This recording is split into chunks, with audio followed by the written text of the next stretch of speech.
han estado ustedes hablando bastante sobre el tema. Sí, has estado muy callado. Es que hoy amanecí como sedado, yo había dicho, ¿verdad? Que... trasnochado, tal vez. No, es que justamente si hubiera estado trasnochado no me asombraría. No, simplemente ocurren, claro, seguro el noveno planeta ya está actuando sobre mi... Él le da. La luna. También. Claro, a mí me pasa, yo tengo días en que tengo que tomarme una tiamina para poder salir a la calle. Sí, esa es la realidad. Bueno, yo soy muy reacio a tomar lo que no me salve la vida. Lo que se llama agüeveite y lo que se llama sin ganas de hacer nada. Hay mucha estadística que uno debería saber llevar, por ejemplo, en esa materia. ¿Cuántas pastillas y de qué tipo le estás recetando a uno el médico, ¿verdad? Entonces, uno debe tomar en cuenta eso para hacer una especie de índice de resistencia renal, por ejemplo. Yo todavía no lo puedo establecer bien, pero más o menos lo tengo adelantado. Entonces, si el médico me dice, mira, tomate 500 miligramos más de eso, digo, un momentito. Y es que sos químico, claro. Y claro, no es porque yo respete al médico, él sabe lo que está diciendo, pero después de todo... No todos. No, sí. Si algo yo hago es respetar, hasta cuando me monto en un taxi, le digo, quiero ir a tal parte y me pregunta, ¿qué ruta quiere que siga? Y digo, no, un momentito, a esta hora y en este vehículo el profesional en la conducción es usted. Claro. Usted sabe cómo es. Claro, por supuesto, con los médicos yo soy muy respetuoso. Pero por supuesto, es algo que es bueno decirle a la gente. Porque de pronto aparece una señora y le dice a otra, ay, mira, me está yendo muy bien y empieza con unos nombres químicos de pastillas y entonces la otra se va a la farmacia y pide y se la lleva y empieza a tomar. Y eso es peligrosísimo. Pero ¿verdad? Dime, Fernando. Yo me porto. Bueno, yo estoy tomando una pastilla que vos me recomendaste. Por cierto, pero claro, me está yendo bien. No, yo jamás te habría recomendado algo para lo que pienso que debe haber una receta médica. Pero dime, perdón, una observación. Yo también respeto a los médicos que están en su campo. Pero como con el sistema de drogas que existe en el mundo, con todas esas vainas, los médicos muchas veces no están al día exactamente. Vos sos químico, vos sabés lo que estás tomando. Mucha gente no. ¿Qué fue lo que le recetaste? No, es secreto. No, era algo muy elemental. Es más, la venden en los supermercados. Sí, la venden. Con toda libertad. ¿Qué es? Magnesio, y otras cosas. Sí, algo muy... ¿Por qué no me la has recetado a mí? Porque yo te vi muy recio. muy reacio. No, pero eso era para comentar por qué podría estar un poco callado. Por eso estoy aprendiendo mucho con ustedes en los programas sobre esta cuestión de los salarios, las pensiones. Y por supuesto, uno se pregunta, ¿cómo se definían estas cuestiones en otros tiempos, ¿verdad? He leído por ahí algunas, más bien anécdotas, la parte anécdota de la vida de algunos científicos y artistas importantes del pasado. Y a veces es lastimoso, era lastimosa la forma como tenían que postrarse delante de los poderosos para poder sostener algo que era importante para la humanidad, desde el punto de vista cultural, artístico, digamos, o desde el punto de vista científico. Era terrible porque, por ejemplo, había un gran músico, uno de ellos de pronto estaba bien porque un príncipe o un duque le había dado una dotación anual de tantas libras, tantos ducados. O coronas. Colones no, se veía muerto. Coronas. Coronas. Sí. Ducados, y el asunto está en que color. Sí, así era. Sí, así era. Así era. Y recordaba algo que está en uno de los libros, esos que todos leemos alguna vez, pero nunca le pusimos cuidado, tal vez. Y yo lo menciono a veces. Aquella, la marcha de los 10.000 de Jenofonte. Sí. Que comienza, al comienzo se relata que ellos fueron contratados. Había mucha desocupación en Grecia. Había pasado una guerra entre Atenas y Heredia, digo, guerra del Peloponeso. Sí, muy prolongada y la juventud no tenía trabajo. Entonces las opciones eran muy limitadas y como habían estado guerreando tanto tiempo, la habilidad que más tenían era la de guerrear. Entonces se ofrecían como mercenarios. El mercenario en esa época, ser mercenario no era como ahora en la política, que es desdoroso, sino que era una profesión. Y entonces estos 10.000 fueron contratados por Ciro de Persia y entonces allá se fueron. Y en las ventajas salariales que tenían estaba el que cada cierto tiempo Ciro, bueno, por medio de sus agentes, él no estaba ahí con ellos, por supuesto, distribuía rascadores de oro. Tiene un nombre muy curioso, ya se me olvidó cómo era. Un rascador de oro, tener un rascador de oro era como tener un Mercedes-Benz. Para rascarse la espalda. Sí. Porque el aseo incluía rascarse, embarrarse de aceite y rascarse, no era tanto con el agua porque no era muy abundante, ¿verdad? Eso hay que aprenderlo para el futuro porque ahorita vamos a estar igual. Pero que la gente empieza a embarrarse y rascarse. Entonces, es terrible. Hay un señor que se llamaba Abraham de Moivre, francés. Claro, evidente. Moivre, con V. Todo el mundo habla de la curva de Gauss. No, es la curva de Moivre. El pobre infeliz. El creador. Claro, fue es decir, como el otro tenía plata y él no, entonces resulta que se lo atribuyeron al otro. Hay más de una obra musical que se le atribuyen a un duque y la compuso uno de los grandes músicos. El que sube el Everest, el primera vez, Tianxiang, no sé cuánto, es el Sherpa. ¡Claro! Y después le toma la foto a Hillary. A Hillary. Y entonces aparece como el trepador. No, el que subió el Everest fue... No, eso es cierto. Claro. Sí, bueno, sí. Es el mismo caso. Les voy a contar una cosa. Cuando estaba yo en el liceo, segundo año, empezamos a estudiar las guerras médicas. Y nunca faltaba un alumno que se quedaba así hablando. Y cuando terminó la clase, veo yo que se dirige donde el profesor y dice, ¿y cuáles eran los doctores que estaban en eso? Bueno, y las guerras médicas. Los del Seguro Social por salarios. No había Seguro Social en ese entonces. Los médicos del Seguro Social luchando por salarios. Moviendo lo de los salarios ahora, hace un tiempo me cayó en mis manos un libro que perdí.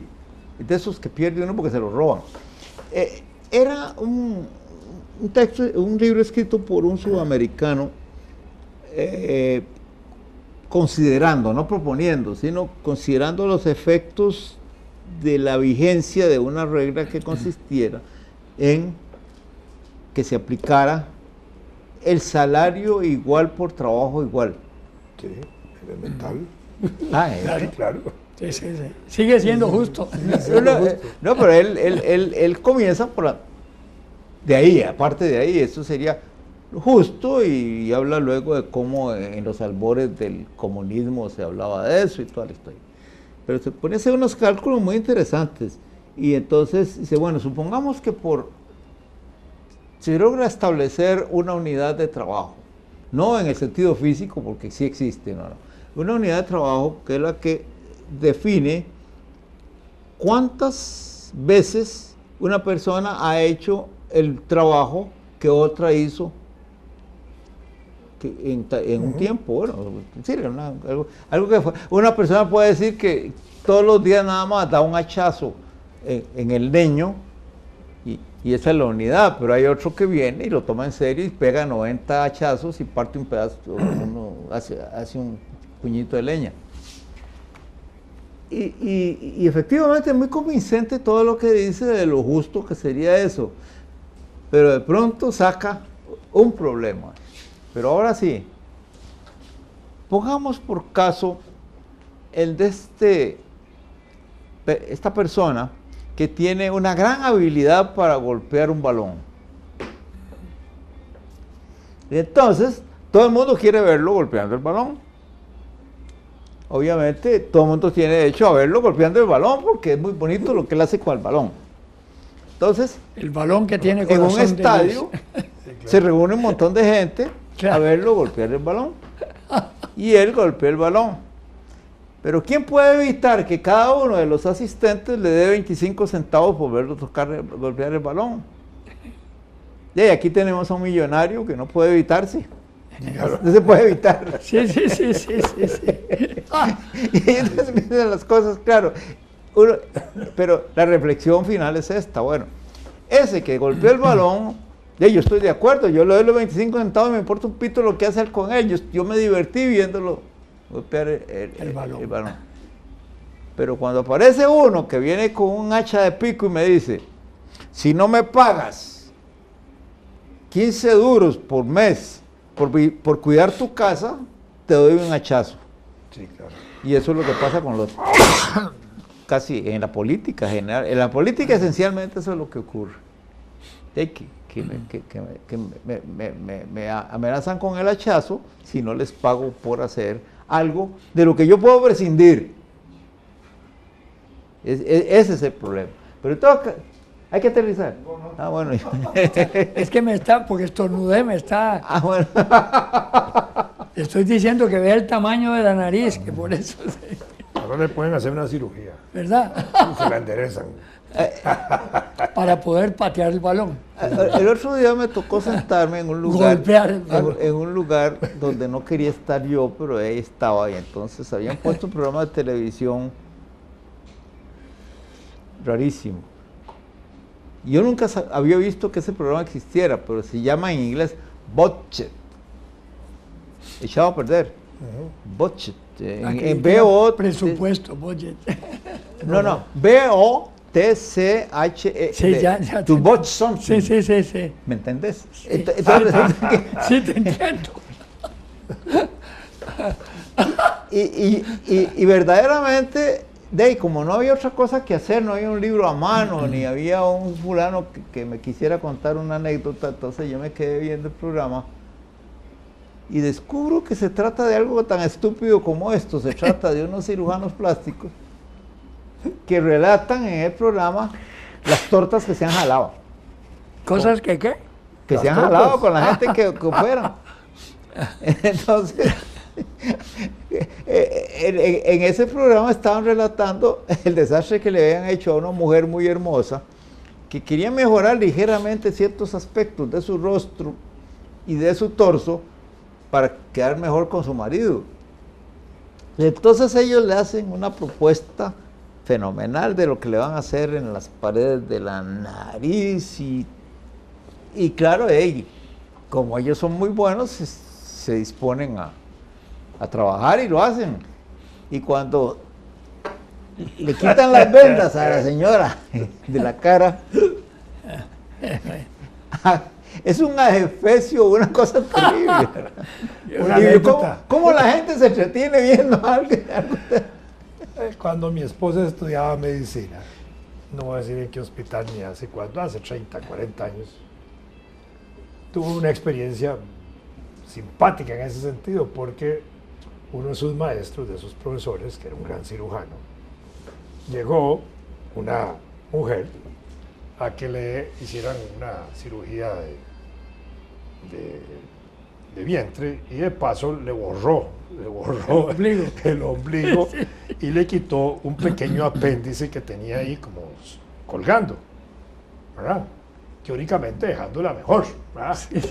Cuando la mujer se despierta, hace un berrinche endiablado, porque le reclama al médico que el problema no era tanto el ombligo, sino el apéndice, porque el marido dormía agarradito del apéndice.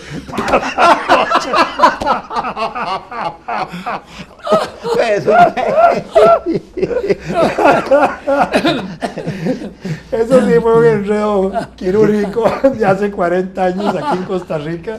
Hubiera sido para ese programa. Exactamente. ¿Cómo agarrar uno ahí? Un apéndice. Una entretención, al fin y al cabo. La razón por la que yo tuve que verlo es porque estaba lloviendo y yo estaba esperando la salida de mi nieta de la clase de danza, pero se había prolongado la clase de danza. Ajá. Entonces, hey, era el programa que tenían ahí puesto. Sí, estaba puesto y yo no podía tocar nada y estaba solo. Qué tira. Por eso la costumbre de andar con un libro en el bolsillo del saco del pantalón, claro, es irreemplazable.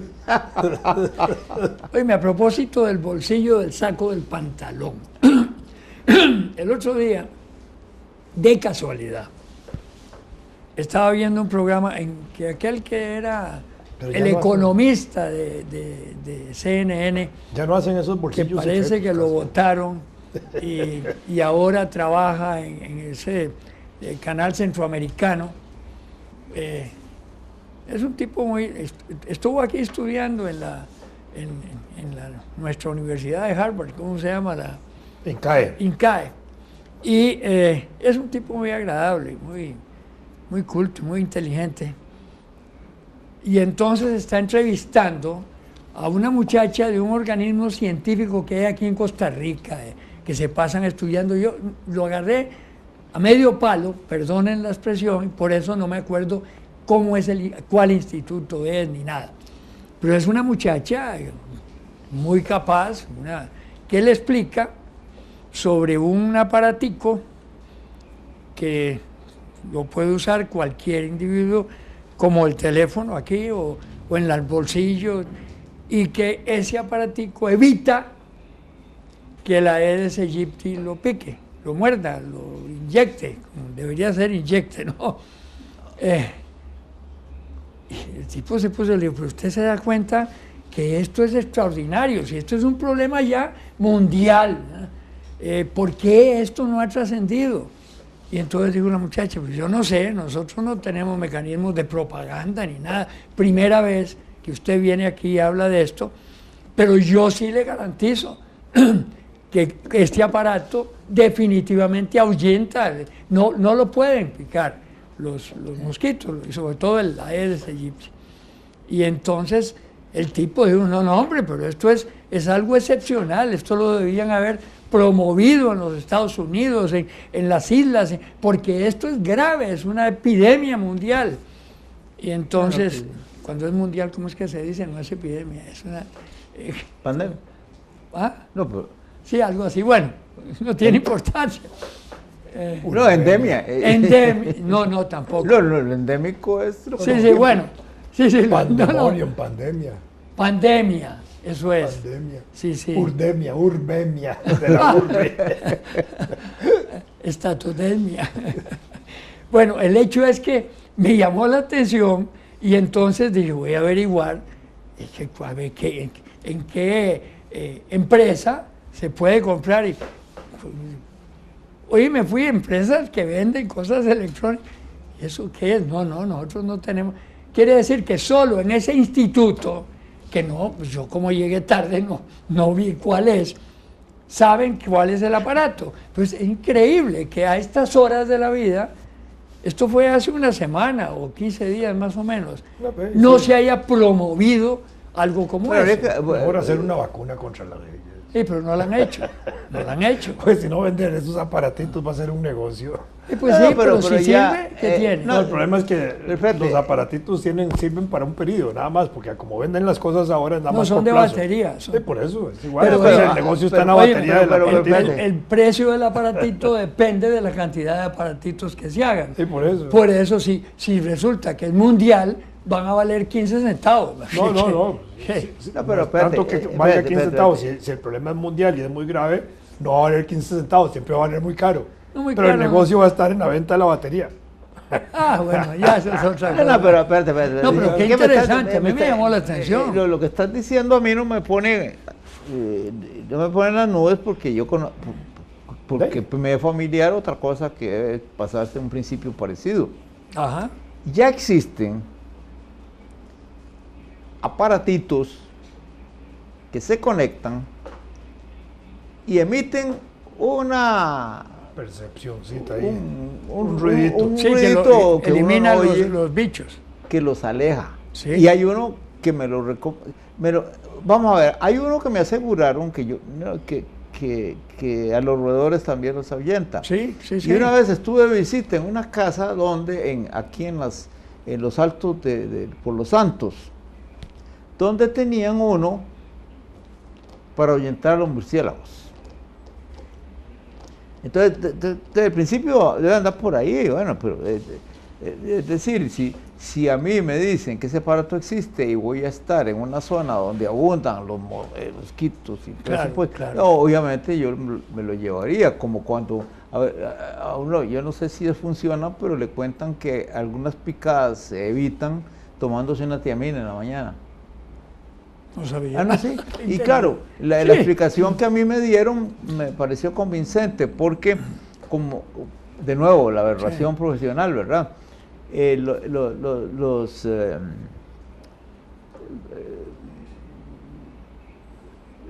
sudor de una persona que ha consumido un producto como la tiamina contiene compuestos sulfurados que ahuyentarían a un mosquito. Porque es un compuesto, es decir, hay azufre en la molécula. Sí, claro. Entonces, yo diría que es probable que a los que toman penicilina frotarse con sulfa, no los pican los mosquitos. Exactamente. Bueno, qué interesante. Dice que hay que aterrizar, ¿no?